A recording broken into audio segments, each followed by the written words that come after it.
What if you could have a direct conversation with the deepest parts of your psyche, the parts that hold your untapped potential, buried fears, and hidden truths? Today, we're diving into the powerful practice of active imagination and deep imagery, which are tools that help us connect with our unconscious in ways that are transformative, healing, and profoundly creative. This isn't just about dreaming. It's about waking up to the inner voices that guide our soul's journey. So let's explore how to give these voices space to speak and how to listen.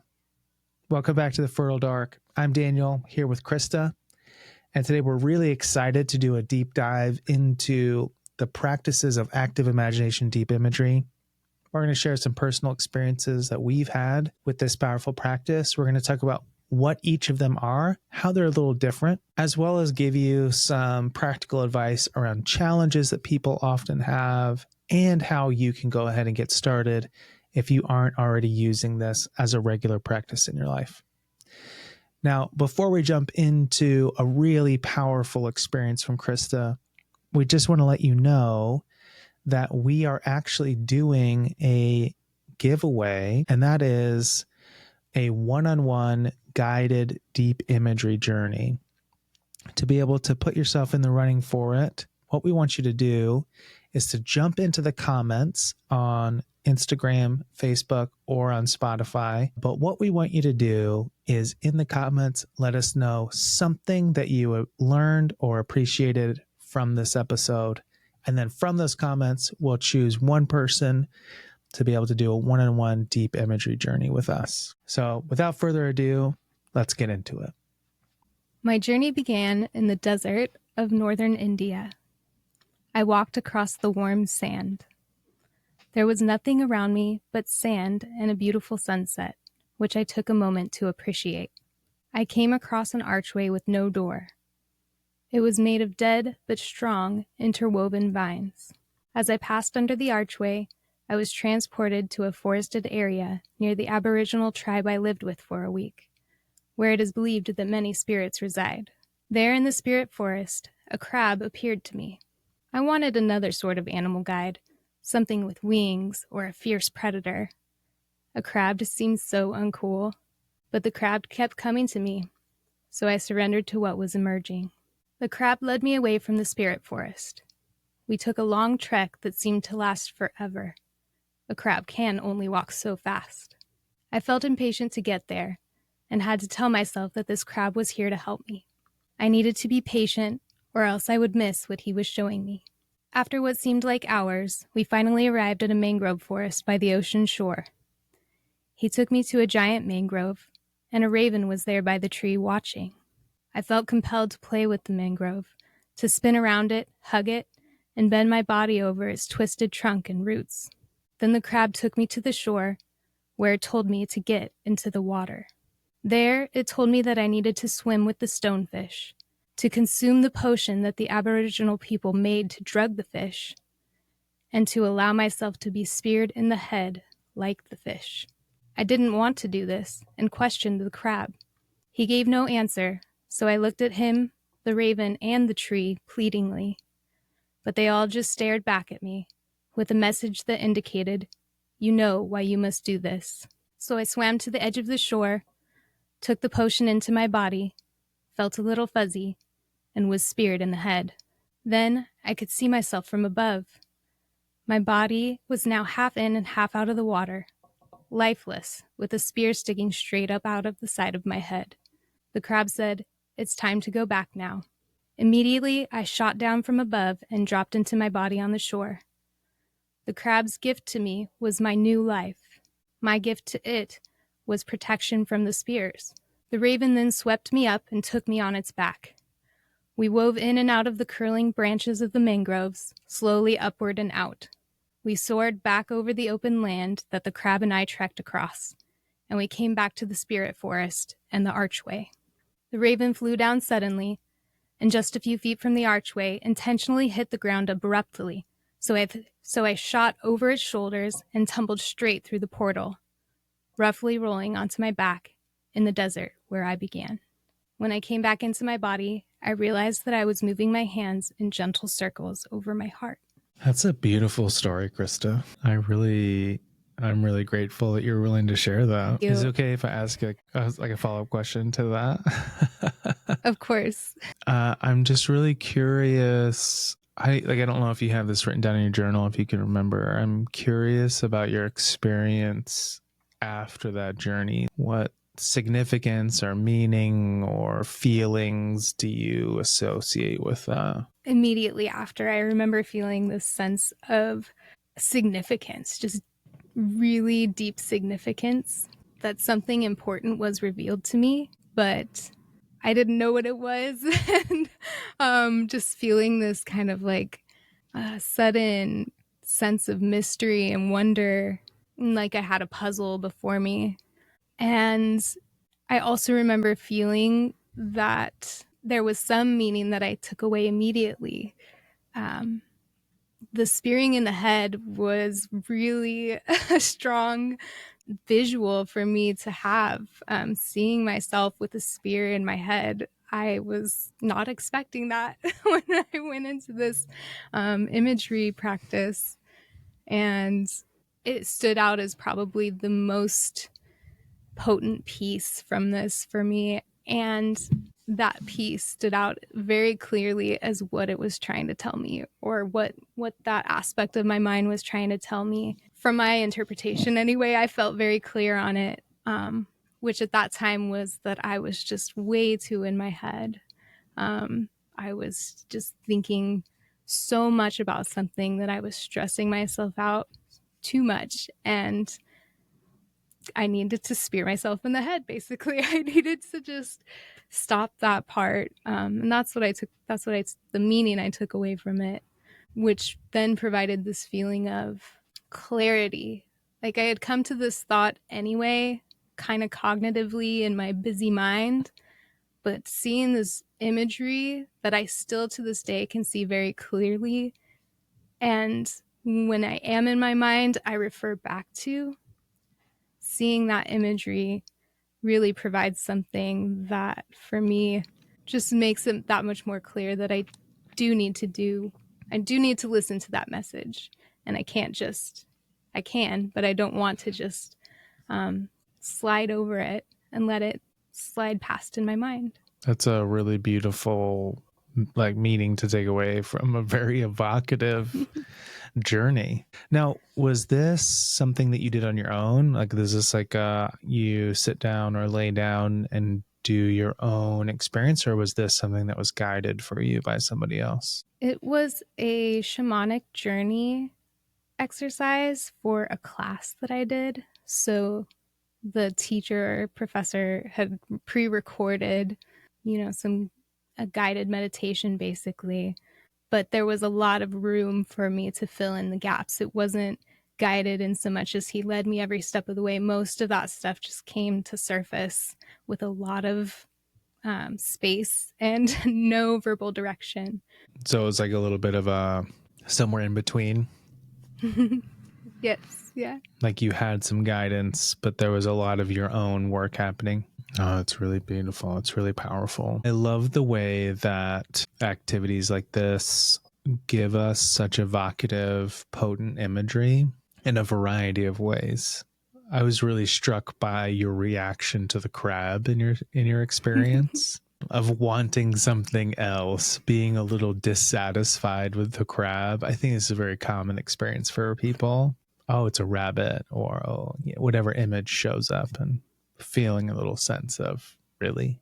But then also the way that these images, as we work with them, lead us to a much deeper or more significant place of wholeness, where like for you, being less in your head, like getting out of your head and stepping away from that piece by sitting with this image of being speared in the head. Yeah, and that was just, the one biggest message I took away. The crab to me brought another piece of the puzzle. Our long trek that we took where I was impatient, that was to me, what I took away from that was that I was being impatient with the process of liminality, going through something where I didn't know what to do and I was thinking about it too much.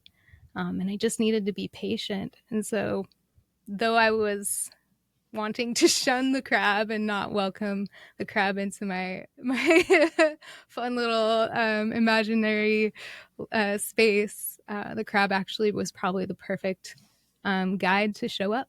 So there were so many little pieces that I look at and could learn from potentially as well, not just that one big meaning either. Yeah, it really sounds like there was a lot there. There was a lot of real richness in there. The traveling from the starting place to the place of getting into the water, like where the water was, and then moving from the water and then crashing into the ground. There's a lot of movement that's happening. Yeah. The drinking the potion. There's a lot there. It's really beautiful. I'm really grateful you were willing to share that. Yeah, it felt like a good piece to share because there was so much content that it kind of, to me, gives a good feel for the possibility of deep imagery work. Yeah, I was also curious about that. So after this experience, I'm curious about your relationship to imagery-based experiences like this, like how your relationship to those things have changed as a result. How my relationship to deep imagery work has changed after this exercise. Mm-hmm. I'd done deep imagery work before, so I already felt connected to it. But this particular exercise really just, it's like if you've had cake before and been like, this cake is good, but then you'd had a really well-made cake with all the things you like. And for me, that's what this was, where it was just like, oh, there's so much flavor in this that I just want to sit with it and really appreciate it and, savor it. So that's what this was for me. I believe it. There's some experiences when you're doing one of these imaginal journeys that it feels like they're just on a different level of meaning and intensity and depth. And it really changes a lot of things. For me, I think my first introduction to this type of work was actually before I even knew anything about what active imagination is or deep imagery. I was working as a volunteer in Utah. And I had been home from my second combat deployment for, I want to say it was about a year, maybe less. And I started having lots of trouble sleeping, lots of like nightmares, flashbacks. Like I just kind of became really non-functional. And then I started working with a therapist who used some of these types of exercises. And we only met a handful of times.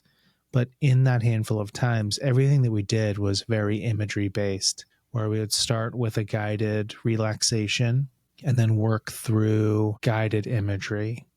And through that process, there was a lot of healing that happened that really not only changed my life for the better, because my symptoms of PTSD shifted in a really drastic way.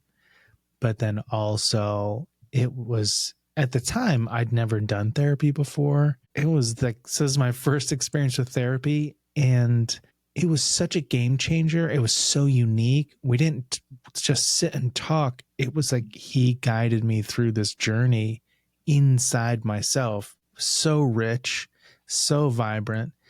And it moved everything around where I found that I was in a much better place afterwards than I was before any of these symptoms had really started to show themselves. So it really changed my whole trajectory in the way that I see the power of imagery-based activities.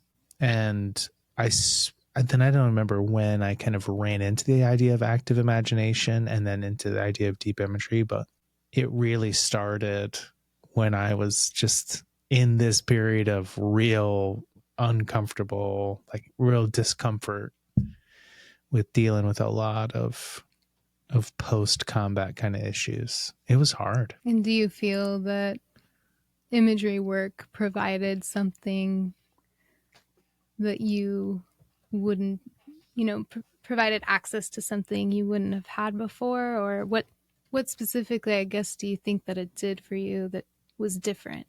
Yeah, I think 100% it provided me some access with things that I couldn't have accessed in any other way.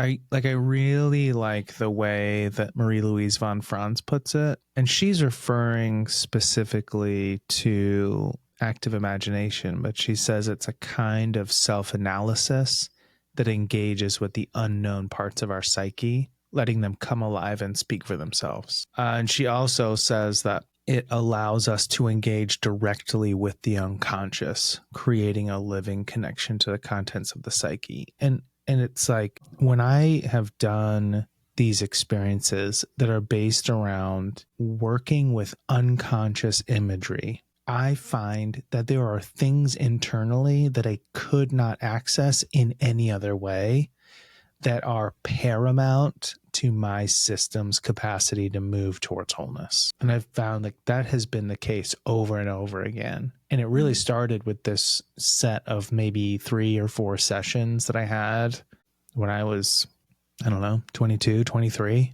And here I am now, like a little bit older and really converted to the power that this imagery-based work has. It does seem like, based on research, that imagery work has been used in places where other types of therapy or psychological processing doesn't work as well for more intense cases. So there is a lot of potential, it seems, through research as well that backs up your experience.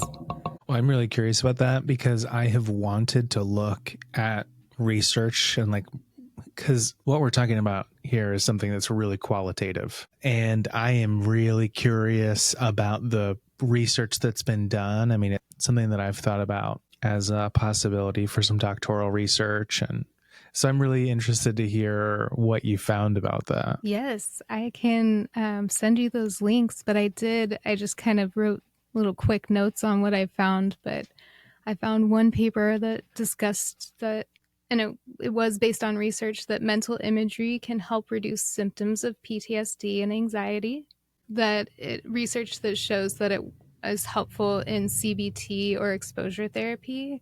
And then I found a paper that discusses how mental imagery engages many areas of the brain such that are related to perception. And so it kind of discusses how mental imagery, the way that it touches all those different parts of your brain that access perception, how mental imagery can basically kind of trick your brain and your body into thinking that you're going through that experience in reality. So it can, you can calm yourself down and really almost believe that whatever is coming to surface that helps you process what is hard to process otherwise. It's like your body can feel it and your brain can feel it because it's making that connection. So those are some of the pieces I found so far. That makes a lot of sense. Yeah, I mean, anything imagery is very right brain. Typically, we love in Western society, we love to use a real left brain approach. We love language, we love cognition, we love behavior, and that's great. Like that's actually really important. We typically just tend to go left to right, which isn't nearly as powerful or effective as going right to left. Being in the right hemisphere, in that space of imagery and story, what that does is it gives us that capacity for solving very complex problems in a way that is much faster and comprehensive than we could do with just language alone. So if you start in the right, you start with the imagery, and then you come back to the left, you're going to end up with some really interesting images that if you write them down, they come across essentially like a fever dream.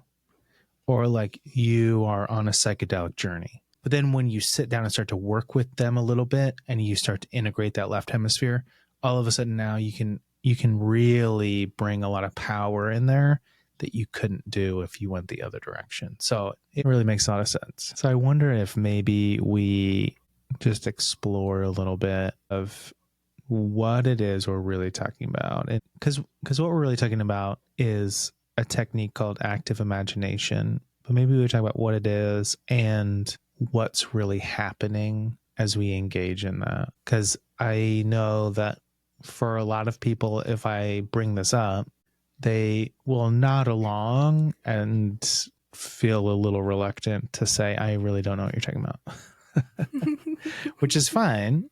But I think it'd be really helpful to just be able to say, like, this is what we really mean. When we say we're working with imagery, and we've done this in past episodes where we've talked about active imagination, deep imagery in past episodes, but we've never really said this is what it actually is. And so maybe we just explore that. That feels good. Yes, let's do that. So yeah, we're talking about imagery work, and there are different types of imagery work, but specifically talking about active imagination. That's one technique that Carl Jung created, basically, from my understanding, to access the unconscious in the waking life. And there are kind of specific steps or, highlighted points that it seems like are attached to active imagination.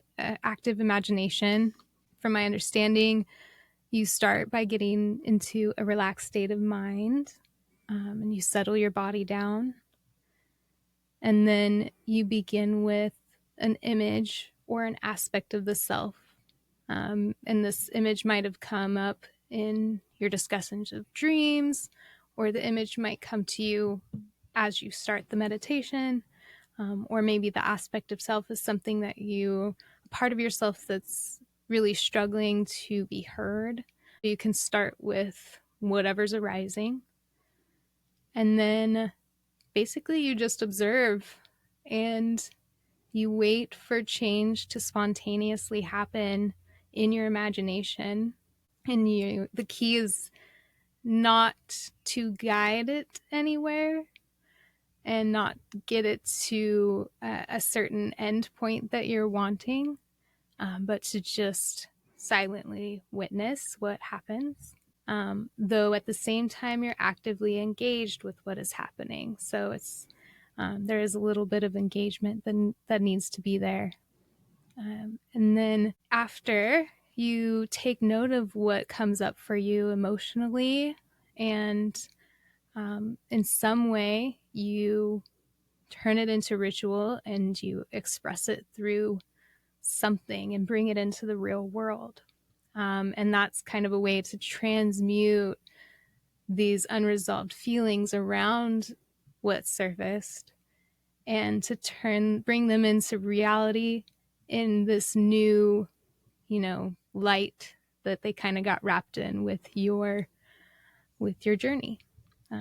That's what I understand. You might more know about it since you've studied Jung more, Daniel. So I'm curious to hear.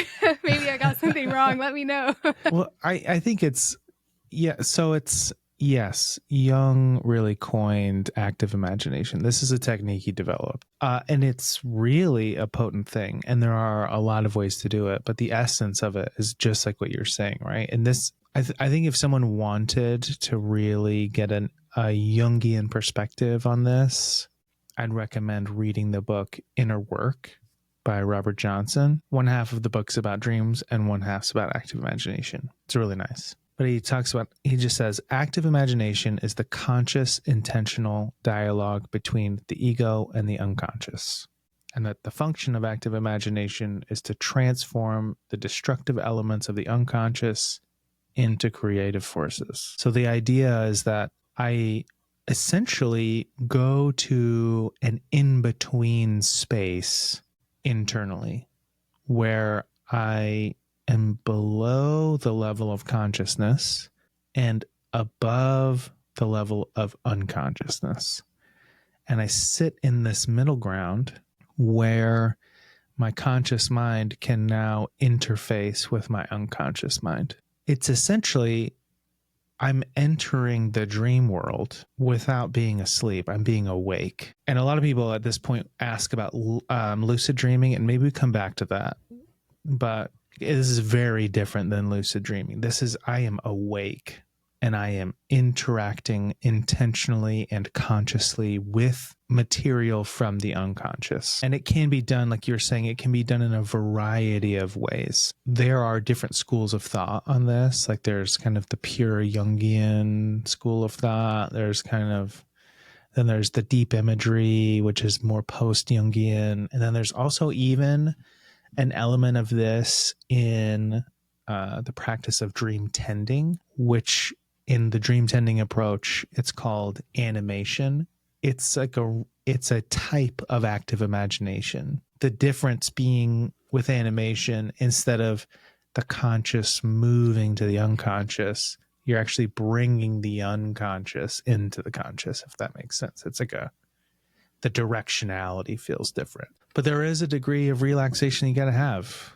You've got to be able to kind of take a lot of what's going on upstairs and turn that down enough to be able to have a meaningful interface. So that's kind of from what I have learned and experienced. That's really where I think my foundational understanding is around active imagination. So would you say, just to clarify, active imagination is kind of the overhead umbrella of these different imaginal tools, basically, or these imagery processes? And so it's kind of this umbrella over these different methods. Yeah. This specific type of imagery activity, because there are other ones that you can do, but in this instance where I am going through an intentional relaxation process and I am then interfacing with imagery from my unconscious in a relaxed state while still awake. And this is, from my understanding, this is also different than guided imagery, which is when you have a guide kind of lead you every single step of the way, and you do have an end goal, such as, quitting smoking or something, and you have these direct steps that are given to you that lead you to the next step. So it's different from guided imagery.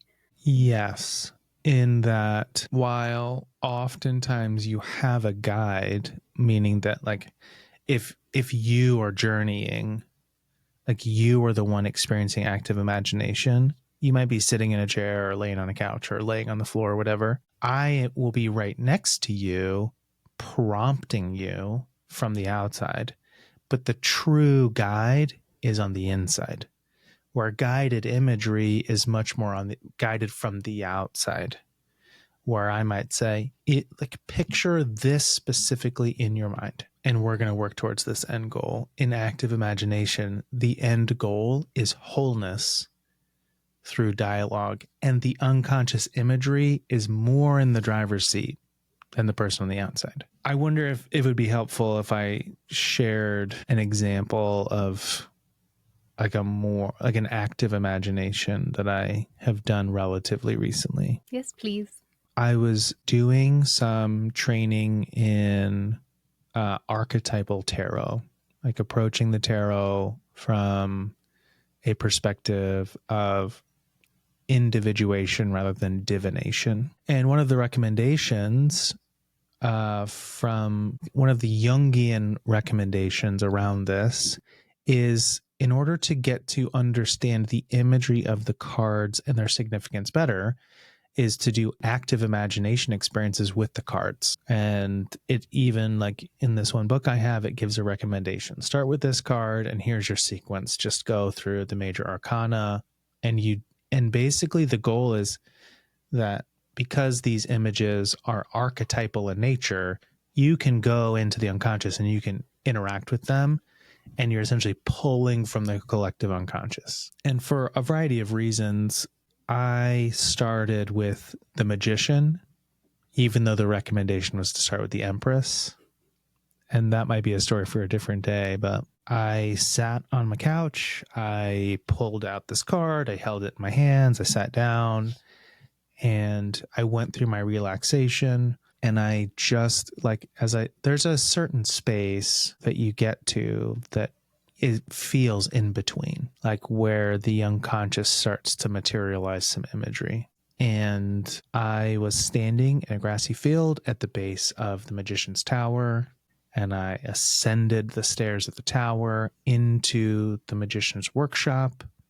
And he's there. He has his rectangular table in the towards the middle of the workshop, and on the table are the different images from the card. So there's the sword and the wand and the pentacle and the cup. They're all there, and he's wearing the same clothing as he does in the card.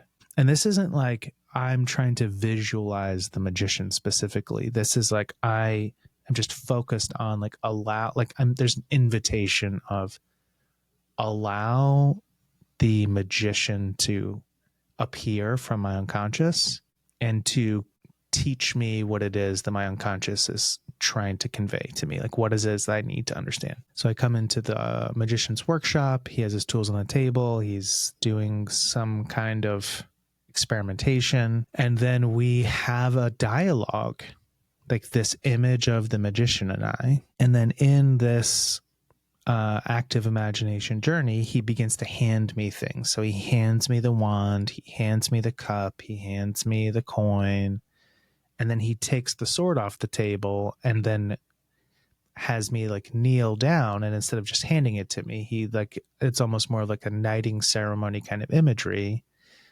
And then as I stand up, he turns the sword around and hands it to me. And then it became really clear, okay, message complete. And so then I leave the tower, I come back outside, and then I begin to wake up. Now that experience is a little different than a deep imagery journey, but I feel like it gets the nuts and bolts of it, where there's the relaxation, there's an image that materializes from the unconscious that has really specific information to convey, and then you come back into kind of your waking state of consciousness. Yeah, it seems like such powerful work.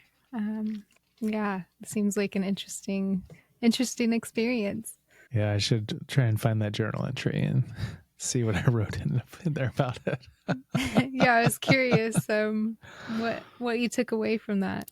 I mean, at the time it was interesting. I was still pretty new in my program at school and having a lot of really potent learning experiences outside of school and just trying to figure some things out, but feeling a little ungrounded. I felt a little unsettled. I didn't quite know what direction is everything moving. I just didn't quite know. And where am I moving? And for me, one of the big takeaways from that experience was that I had the things inside that I needed. It was a matter of really connecting to those things and bringing those to the surface. And another big thing that came from it was more of a feeling of being initiated into a path of practice, of that archetype of the magician becoming active internally in a different way. And that it just led me to start asking different questions and rearranging a lot of things in my life in a different way. Now, obviously, I mean, that could look very different for anybody. Like if you ascend the Magician's Tower in active imagination, you might go to his tower and he might not even let you in. Mm-hmm. He might yell at you from the window. He might come down the tower. You might come into the tower and he might be doing an alchemical experiment and just kind of talk to you over his shoulder. He might set tools aside and draw something for you, or he might open a book for you, or there's any number of ways that these imaginal journeys can take place. And they're very different depending on you as the individual. Yeah, and depending on your state at the time. I mean, I could kind of start with the same intention on different days and have a completely different experience. And I can't describe why, I can't explain it, but It's really interesting, especially when I get into practicing it more often. It's really interesting that I always seem to be met with exactly what I need to hear or see at that time if I'm open enough to it.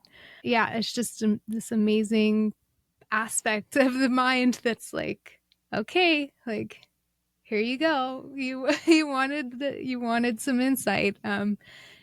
It's not always easy to decipher, but it does seem like it gives you enough content for your brain to then go back into the left side and apply it to life and take what you need away from it. It's kind of beautiful in that way that it just morphs to what you need. Well, because I mean, regardless of whatever my conscious insight or my conscious intention is, my psyche's intention is always the same, and that is moving towards wholeness. And regardless of what I'm bringing into the mix, the psyche is always oriented in that same direction. Wholeness is what it works towards, and the unconscious will work with this, but it's ultimately working towards wholeness. So if I'm saying, I need some insight here, it's going to give us some, and it might be something that we're not necessarily stoked to hear. Like, hey, you've got to slow down in your journey through a liminal space. Hey, you're too much in your head. You got to get out of your head here. And those are uncomfortable conversations. Or, hey, you have everything inside that you need. And I remember I felt really frustrated by that. It was awesome and frustrating. Like, I need you to give me something new. Don't give me something I already have. Tell me to go find it. Like, come on, man. But yeah, I mean, it's also awesome. Like, oh yeah, sweet. I've got it. That's cool. Yeah. Those journeys are, very empowering, but also probably the most frustrating. You're like, I want an easy answer of like, this needs to change. But it's like, oh no, you're already in it. You just have to be patient. And I think that's the part that gets frustrating. I don't know. That's why I'm here asking you, unconscious. Yeah, I had one of those really kind of annoying moments in a journey recently where I was getting some insight and then like, okay, well, what do I do with that? And the answer was like, well, nothing yet. Really? That's so helpful. Thank you. I mean, other times it's incredibly helpful and I'll write pages and pages in my journal. And other times it's like, okay, your cup's full, bud. I wonder if we explore a little bit, because I know we've referenced deep imagery specifically. I wonder if we look at that just a little bit, because deep imagery is a type of active imagination. I would classify it more as like an evolution of active imagination. I don't know if that's necessarily, I don't know that people would like that terminology, but that's really what it seems to be for me, is an evolution. But yeah, I wonder if we explore that a little bit. Do you mind speaking to it? Just because I know you've took deep imagery training, right? Mm-hmm. Yeah. So tell us more. I did. Yeah. So yeah, it's a 3-year process. I did the first year of it and then had to stop for a variety of reasons, but the essence of it definitely comes through. The idea of deep imagery is that it's rooted in the premise of active imagination, that you're having an active interaction with unconscious material and that your psyche is moving towards wholeness. Deep imagery is an approach to active imagination that was developed by Stephen Gallegos. And I often recommend that people would read his book, The Personal Totem Pole. It gives you a really good idea of what's going on there. And he has a really interesting approach to active imagination. It's a little bit more rooted in what I would call the shamanistic tradition. So often with deep imagery, you're specifically working with guides. So imagery guides, and they often are referred to as animals. So one of his books is called The Animals of the Four Windows. But the idea of deep imagery is that you have two people in the relationship. You have the guide, like the human guide that is outside of you. and you have the journeyer. And so any deep imagery experience is called a journey. And then as you journey with these guides. And deep imagery is an approach that focuses a lot on having more intention and dialogue with these guides and helping a person to develop a relationship. So, and there are a variety of types of journeys that you could take. Typically, you would start somebody off with what's called a seed journey, which is where I'm going to connect with, this would be like a soul kind of journey. I'm connecting with the seed that is the deepest part of myself, the seed that is already inside that needs to grow. And then you would move from the seed journey into a single guide journey where I'm going to ask my psyche to help me meet the guide that I most need to meet in this moment. Gallegos also brought in the idea of chakras. And so the idea of a personal totem pole is that each of your chakra points has a specific guide associated with it. And you can then bring those guides, those animal guides, into a circle and hold a council. And all of this is a real interactive process where a guide is it's very dialogue heavy. So you might say, hey, I have this guide. Okay, well, ask that guide, ask this animal, is this the guide? Okay, it says no. Okay, then send out the invitation again. Who is the guide that you need now? Oh, I have this other animal's here. Ask it if it's the guide. It is. Okay, thank it for coming. How do you feel towards this animal? Oh, I wish it was something different. Why don't you tell it that? Oh, it says it knows.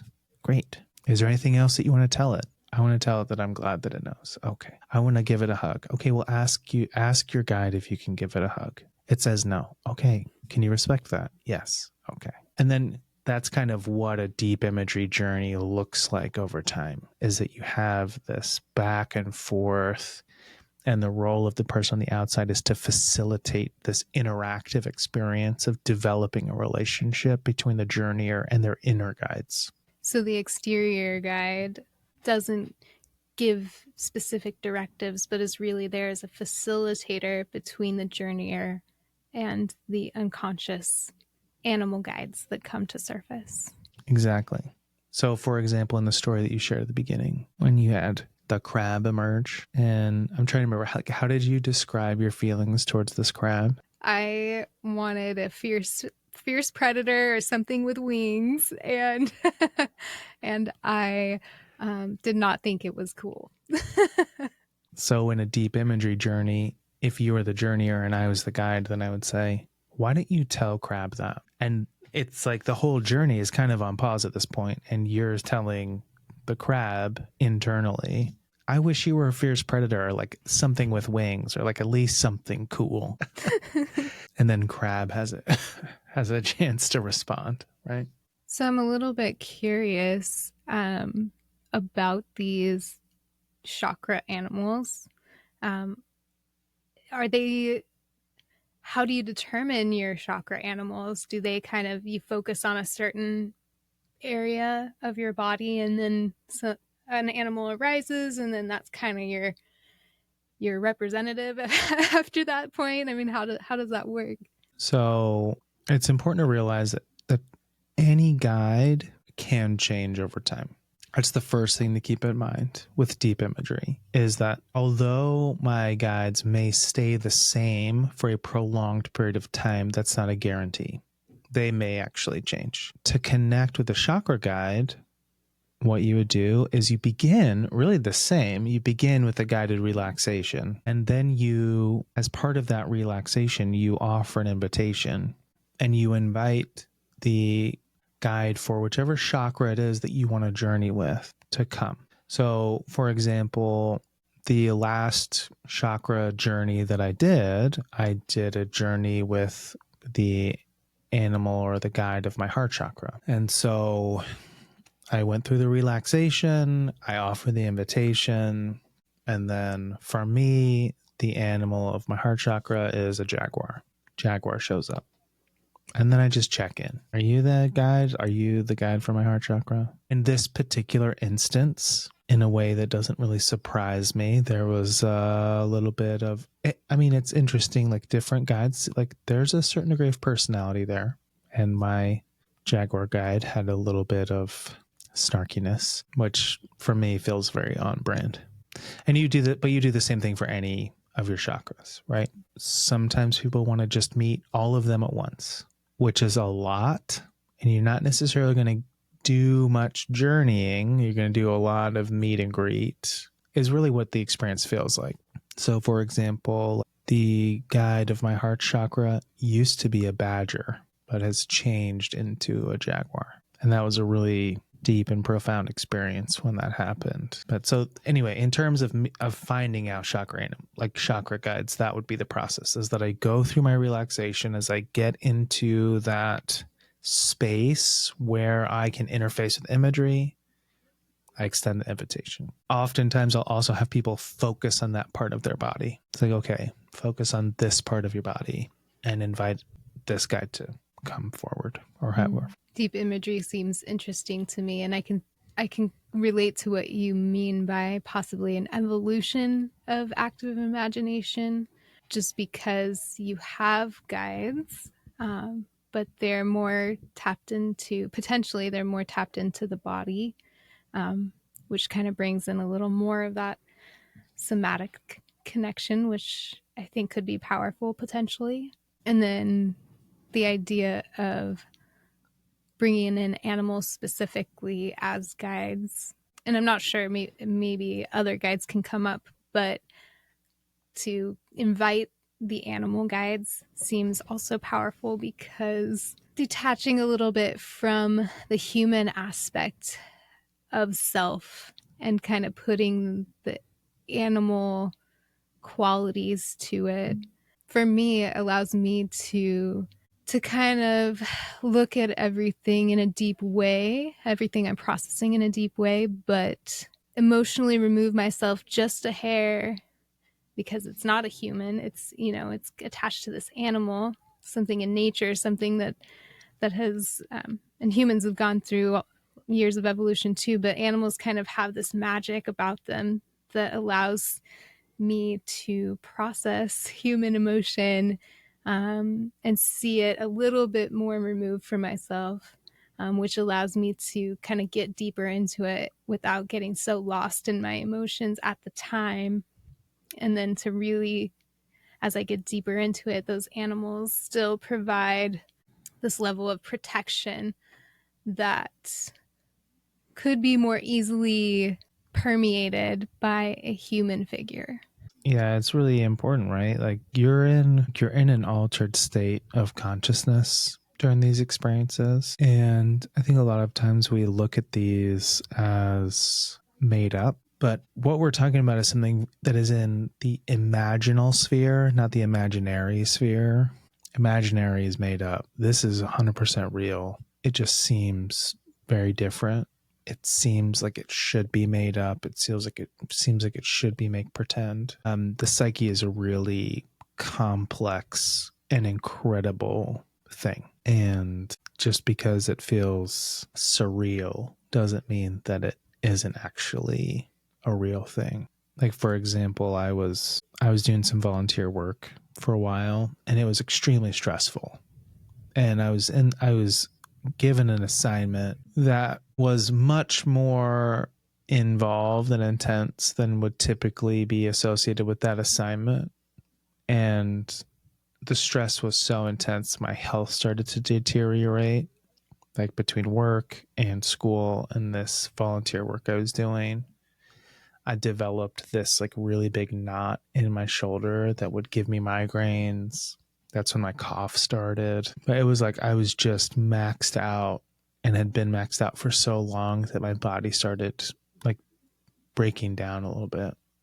And I remember one day I had this monster of a headache, and like my arm and shoulder were hurting from this, and I felt like I had a golf ball in my shoulder. And so I did a deep imagery journey where I focused on that point of tension, and I did my best to relax into that imaginal space. And then I invited a guide to show up, that represented that spot in my body. And in this journey, there was a lot of movement. We were moving from one place to another, and I don't remember all of it.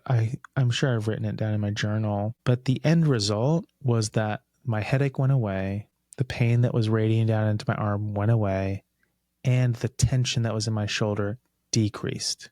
It didn't go away, but it decreased, and I could sleep. Now, if I were to just read my journal entry, it would sound like I'm on some kind of crazy psychedelic journey. And yet the experience, like the somatic experience from that journey, was 100% tangible and real. And so I think it's important that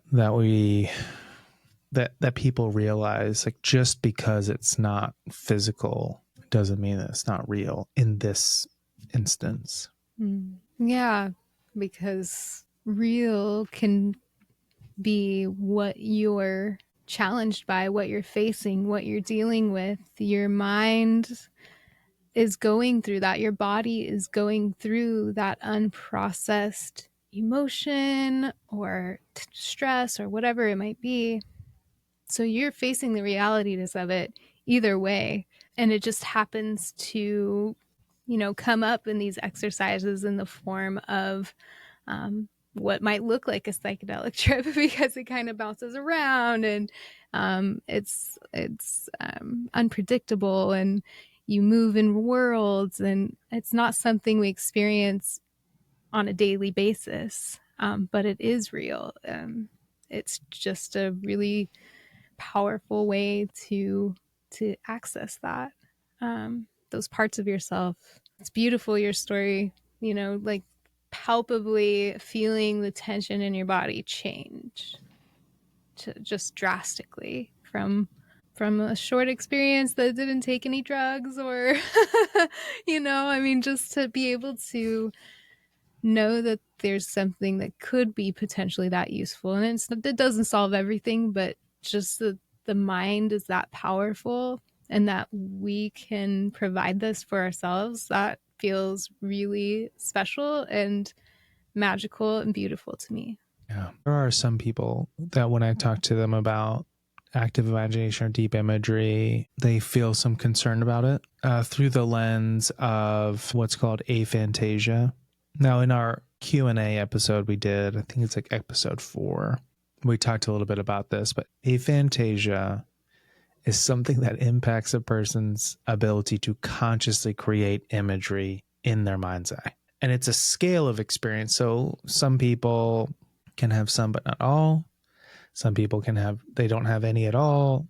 If you say to them, hey, I want you to close your eyes and visualize a bright red apple, and they just have a blank screen in their heads, like that's just dark, like they don't have any imagery at all. And people wonder sometimes about, well, how does aphantasia affect deep imagery? Now, there isn't a lot of research around aphantasia. That's a really hard question.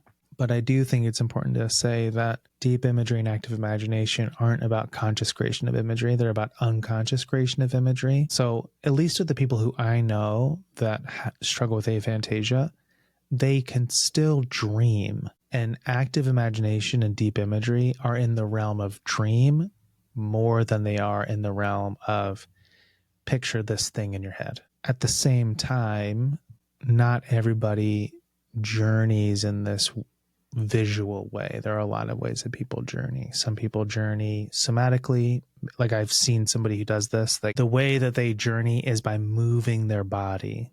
So if they are interacting with a tree, they actually sometimes will like embody the tree physically. Other people, they journey with more of a felt sense.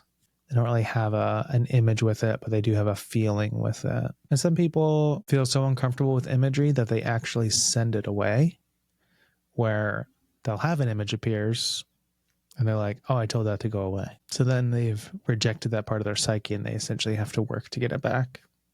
Like they've got to backtrack a little bit. And then the last example I'll share is that sometimes the darkness itself is the guide. So I just think it's important to call attention to that. Like aphantasia is a scale of experience.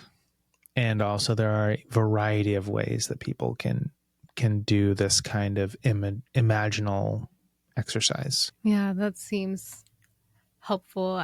What's coming to mind for me is when I started doing yoga, and I got a 3-month package for a great deal. So I got to take all of these classes from different teachers. And a lot of them said things like, breathe into your hips. And I was like, I don't have lungs in my hips. Like, I don't know what you're talking about. I can't access that part of my body. I don't feel what you're talking about. I don't feel the breath going in there. And after 3 months of going nearly every day to yoga, which was not something I had done, I had not had that access to my body before, I really started to feel a little bit more these parts of my body open up, and the numbness faded away, and I could really start to feel what they were talking about. I could feel these sensations in my body in ways that I never had before.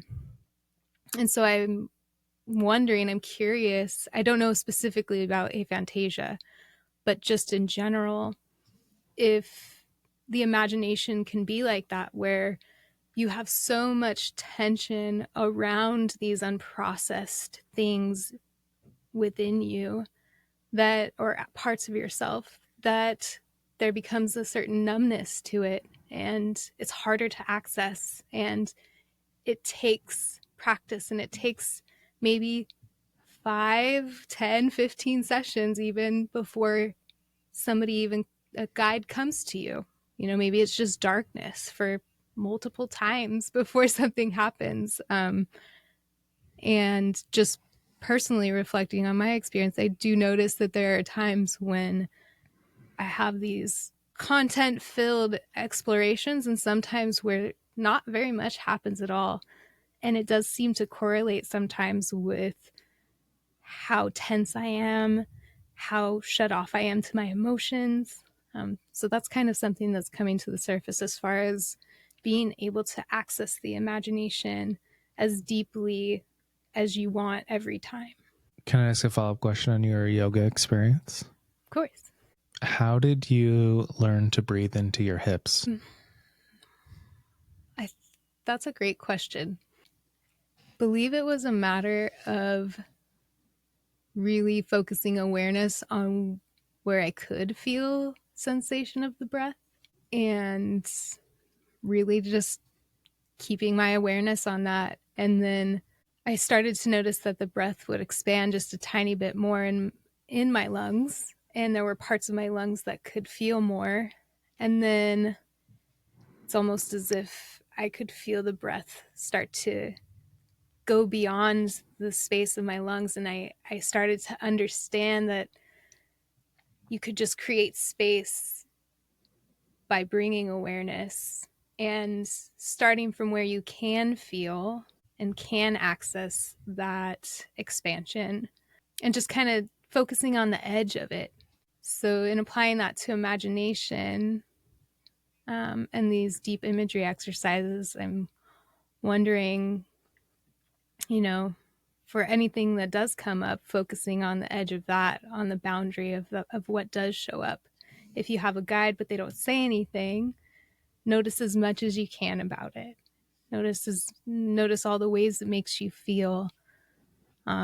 Bring this deep presence and awareness and acceptance, which can be hard. I get really impatient with things like this. Like, I should be feeling all the feelings right now whenever I want, and I should have all of the guides, and they give me all the answers right away. So yeah, patience and awareness, and focusing on the boundaries of what you can sense would be how I learned and practiced to go beyond what I could sense. That's great. I love that. Yeah. Did you? It's a hard thing to learn.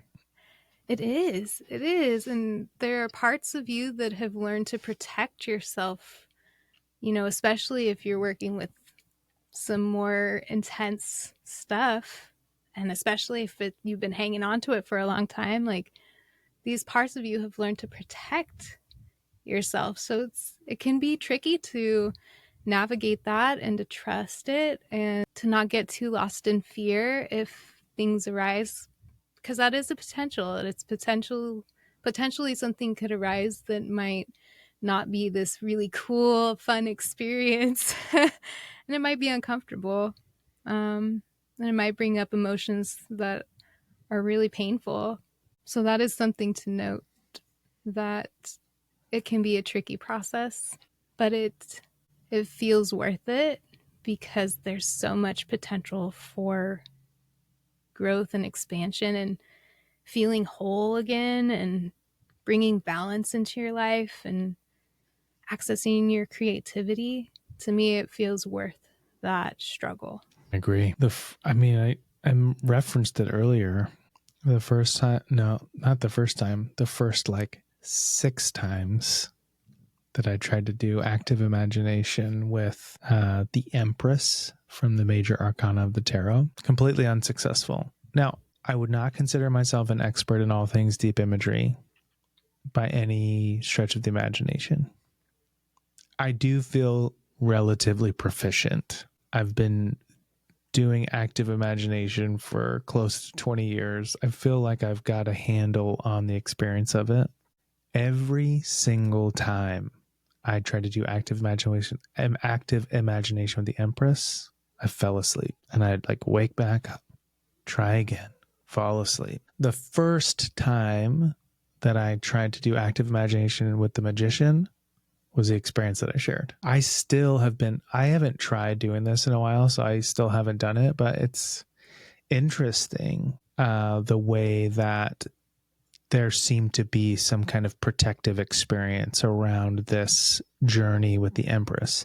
I had a similar experience actually very recently where I was feeling really out of sorts internally. Like I felt just in my chest, like emotionally something was just off, and I went and sat down on the couch to try and do a very short journey with it. And in this deep imagery journey, or in this active imagination, as I focus on that part of my body, there was like this black box. Like I'm in this like space, and I can't even describe it to you, but there was this black box that I could see front to back through. And I somehow I knew this was around my heart, that this black box around my heart.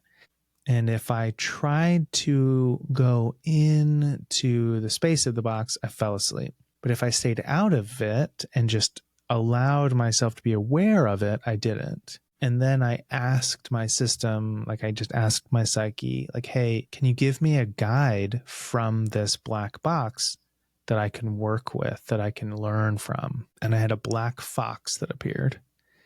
And I got to dialogue with this black fox. I was like, hey, I'm really confused. Like, are you from the box? And the fox says, yes, I'm from the box. I say, okay, I wanted to go in the box, but I can't. And so this guide said, you are not ready to go in there. That's why you keep falling asleep. You're not ready to go in there yet. And so we kind of it wasn't a very long journey. It was really like I was just kind of confused and a little like, I don't know what's going on. And we dialogued just a little bit more, but there was that really clear message of there's something happening in my system, and sleep is coming in as a protection. It's like my psyche is saying, stop, you're not in a place where you're ready to be able to integrate whatever is in there. So we're going to go ahead and just shut this journey down right now. And I think it was within a week I was in a therapy session, and we like worked specifically on that experience and like opened some things up. But at least in that journey, as well as earlier on with the Empress card, yeah, sleep just knocked me straight out, which whenever I fall asleep in a deep imagery journey, man, I sleep so well. I'm so relaxed, but it's also a good indicator that maybe there's something else going on, like internally that is needing to be, you need to be considerate of. Yeah, that feels like a great description of what I described as my yoga process of like learning to breathe into different spaces. That kind of seems like a great example of showing how you can meet your edges in active imagination or deep imagery work.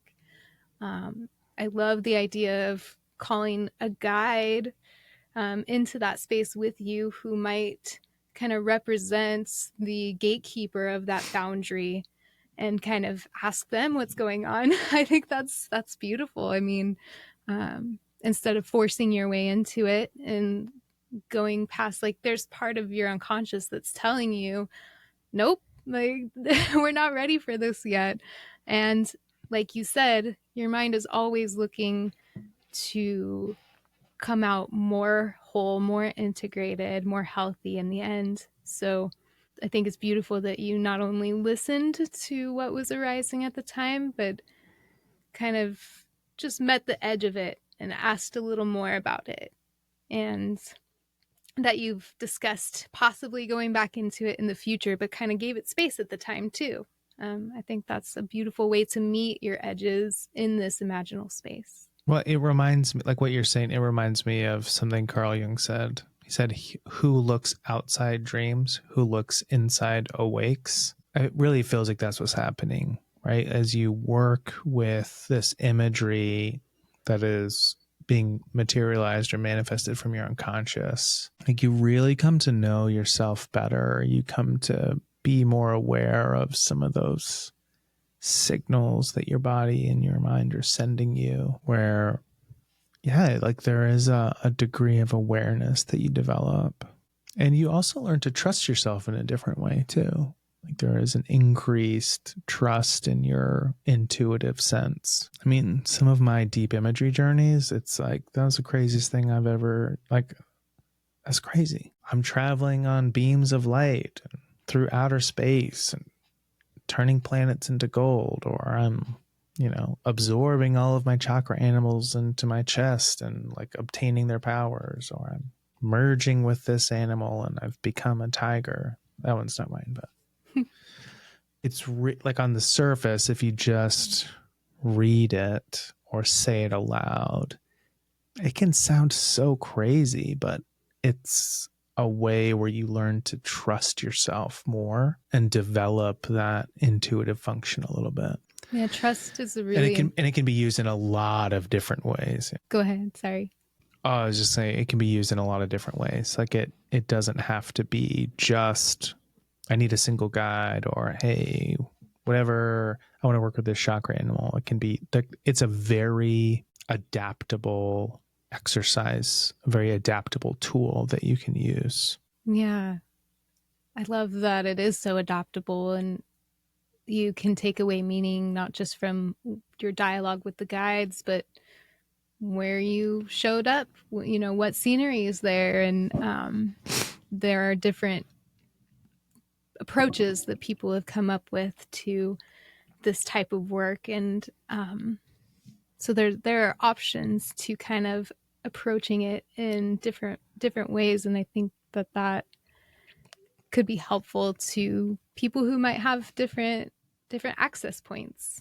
One thing I was going to just go back on that you mentioned was trust, and the idea that sometimes it can feel, I don't know if scary is the right word, but for some people maybe a little scary to go into this space and kind of surrender to, and granted you're not in any physical harm, you hopefully you've set a safe location for yourself and you feel comfortable going into deep relaxed states.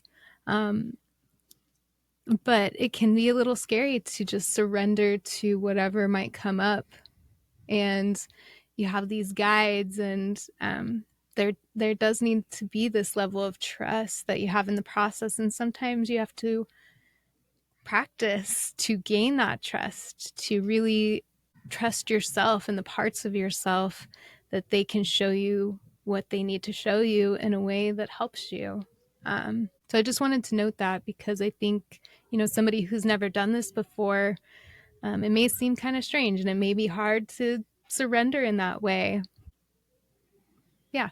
Well, I wonder if maybe we spend some time and get real practical, and just talk through like how could somebody who's never done this before, what are some things that they could do to actually implement and develop this as something that can be part of their regular practice? I think that's a great question. And I want to turn it around to you because, you know, I've done some imagery work at different periods in my life, but it was never attached to this is specifically active imagination, this is deep imagery. And so I've done stuff on my own, you know, like found a YouTube video that was similar to what we're talking about, where someone just kind of briefly gives enough prompting that you can kind of generate stuff on your own. And so I've accessed resources on my own, but I don't know if I would recommend that to others because it can be such a sensitive space that it might be good advice for somebody who's new to this. And especially if you don't have that level of trust with parts of yourself, to have a guide. I think that might be the one first thing I mention is that a guide can be really helpful, specifically somebody who is trained in this, because you're going into parts of yourself that maybe have been hidden for a while, and maybe you do have these protectors around, and it can be tricky to navigate. So that would be something that I would mention as like a first step, is to potentially find a guide. But I wonder what your thoughts are because you've had more training and experience with this. Yeah, I mean, I definitely have some ideas. I love your idea of finding a guide. I mean, if somebody feels inclined, they can definitely look in the network of deep imagery guides, and we can put some links in the show notes for people if they want to be able to navigate for that. I think there are some other ways, though, that people can start moving in this direction in very nice, easy, gentle ways. The first one that comes to mind is really connected to what you're saying, that we have these protectors inside. That's a great place to start. What I'm thinking of is really connected to internal family systems, or IFS, like people who go to a therapist who specializes in IFS will feel very familiar with this. But the idea is really simple. When I have something that comes up internally that makes it so that I'm not feeling calm, curious, compassionate, I'm not feeling playful, I'm really feeling anxious or afraid or shame, or I'm feeling frustrated or whatever, to take a moment and just connect to that thing, that part of you that's coming up. And what I would do is I would really try and get curious about it. Now, I'm saying this with an understanding that sometimes in the moment is not the time. Sometimes we get really blended up, and just like in the movie Inside Out, anger is at the steering wheel and we are not in a good place, or shame or fear, whatever it is. So when you're in a place of calm, when you're grounded and centered and you're okay, then you can work with this, where you focus on that protector and you start to ask questions. Where is it in your body? What does it feel like? What color is it? What image does it evoke? Like, what image does it have? And all of a sudden you're engaging this imaginal capability. So learning how to connect to and like describe in really imagery based terms these parts of ourselves, that can be really helpful. That's a great place to start. And then a second one I would recommend is if somebody wants to try a more meditative oriented experience, I would recommend that they start by doing visualizing a peaceful scene meditation. I would say either of those two would be great places to start. I think that's great advice, because it does, yeah, you can either kind of stay more on the surface, but start working with those parts of yourself and just kind of inquiring and, you know, meeting your edge basically, in a space that's not so vulnerable, not as vulnerable as that deep relaxed state. And then if you do want to kind of go a little deeper, I love that, just starting with imagery that is pretty either neutral or positive, and kind of like just to get in the habit, the practice of visualization and experiencing what it can open up potentially without, you know, diving so deep so quickly. I think that's great advice. And I mean, if people are really interested in having us record an example of like a guided meditation of something like visualizing a peaceful scene, we can definitely do that. But yeah, it's really about, I'm developing a capacity here. I'm developing this ability to trust my system, that it knows what it's doing, and allowing my consciousness to relax a little bit and to feel that engaging with the unconscious is not threatening. Well, at least not physically threatening. It is a little threatening in the sense that it can definitely change the way that you experience waking life. It can definitely change the way you see yourself in the world. And that's important. It's really, really important because you get to see yourself in a new way. You get to see other people in a new way. You get to see the world in a new way. You get to like really have some fresh eyes to see things. And that can feel very threatening. It's like, what if I've been wrong? What if? And you might have been. And that's hard. It's hard to be able to do that and to say like, oh man, wow, there's some ways that I need to do some healing and some holding here. Do you have any additional advice for somebody who maybe hasn't explored active imagination before? Anything else that comes to mind if somebody wanted to try it out or was interested in this type of work? That's a good question. This might seem like it's not connected, but it's a thing that comes to mind. And I think it actually could be very helpful. And that's keeping a dream journal. Honest, I know we're not talking about dream work here. And also keep a dream journal. The idea of the dream journal is simply that I am developing a relationship with my psyche and specifically with my unconscious. I'm learning to be able to be comfortable with imagery. So every morning when I wake up, I'm going to write my dream out in the first person, like a story, and then write down how I feel. That's it. What happened in the dream from the first person, like I'm telling a story, and then what feelings are associated with the dream. Do that. And if you want to know more about keeping a dream journal, we recorded a whole episode on the wisdom of dreams, and we lay out exactly how to do the dream journal. Go back and listen to it. I think that's great advice, though. Yeah, because we dream all the time. And and it's something that is easier to trust because we just naturally do it, and we have been. And so since it is the same space where we can access these archetypal figures who have this collective wisdom that they can relay to us, why not utilize that? Why not utilize the time that we spend there anyway to work with it and to get more familiar with it, and in the process, I think that's great. It doesn't have to be a huge event. I mean, the way we've been talking about it, these are really big kind of journeys. They can also be very small, very fast. For example, my daughter was having a hard time sleeping one night and just feeling really anxious or afraid. Yeah, like she was just feeling kind of anxious. And so we practiced some of this. Yeah, where do you feel it? And she's like, I just feel it right here. That was all the language she had. I feel it right here. Okay, why don't we do this? Can you just hold my hand, and I want you to just start taking some deep breaths. Nice and slow, in and out. And just like with your yoga class, like I want you to just focus your attention on that part of your body where you feel that. And I want you to ask it, like I want you to ask your heart to show you a special animal that is from your heart. And she's like, oh, I see this cat. What does it look like? Oh, it's purple. Great. Can you just ask it if it can help you feel safe?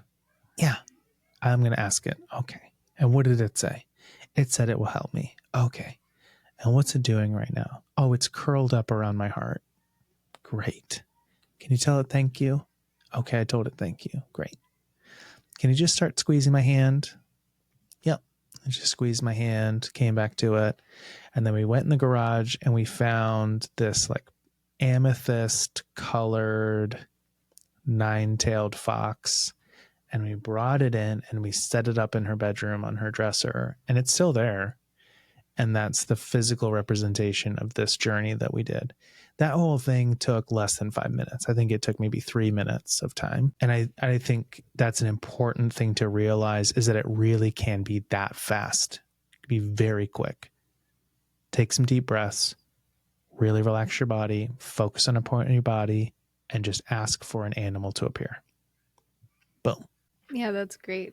It's good to remember, because it does seem like, oh, I don't have time for these journeys. I don't have time to pack my bags for something like that, but it can be short. Even if you're busy, or if you're a little timid around the idea of going into something like this, it's kind of nice to know that you can go into it in such a short amount of time. You can still draw on that wisdom. And to me, it just really points out the idea that I wouldn't worry about if I'm doing it right either, that there's only one way for it to be done. I think that can be a question that comes up for people when they first try imagery work like this, that it is right. Whatever happens is right, as long as you're feeling safe enough and stable enough in the process. And also know that you can step away at any point if you don't feel safe enough or comfortable enough in the process. But yeah, there's no one way to do it right. And there are all of these juicy ways that you can access, including a 3-minute experience with your daughter. And there's so much real good stuff in there. I feel like we could spend hours just recounting meaningful journeys. But yeah, the psyche is powerful, and working with imagery helps us to creatively solve problems at a level that is just not possible with cognitive based approaches. Like journaling and talking can get us really far, but there's something about working with imagery in the unconscious that will do more in a short period of time than we realize. Yeah, and that's where the power is. I mean, that's why this episode feels so important to me, because I just love this work. I feel like it's so powerful in areas that are hard to access otherwise. And I just want to share that with people because it's like having a cure for some terrible disease. And maybe it doesn't work for everybody, but if it helps a lot of people, you want it out there, I think it's such a beautiful tool. Really is. Really is. Sounds good. So what did you learn, Daniel? Yeah, I mean, active imagination is really powerful, right? It's an intentional conversation between the conscious and the unconscious. It can look in a variety of, like, it can be done in a variety of, and there is a lot of power that comes as we develop that capacity to move into this space where the conscious and the unconscious can meet. Beautiful. All right. Thank you for joining us here on The Fertile Dark. I absolutely loved going into this episode on deep imagery with you. And I wonder if anything has sparked for you. Have you tried this before? Have you tried any deep imagery work before? If so, what did you learn from it? And if not, are you interested? I really am curious. Let us know through email or social media. And also let us know if there's something you'd like us to explore further, or something else completely. And until next time, keep delving deep and embracing the journey.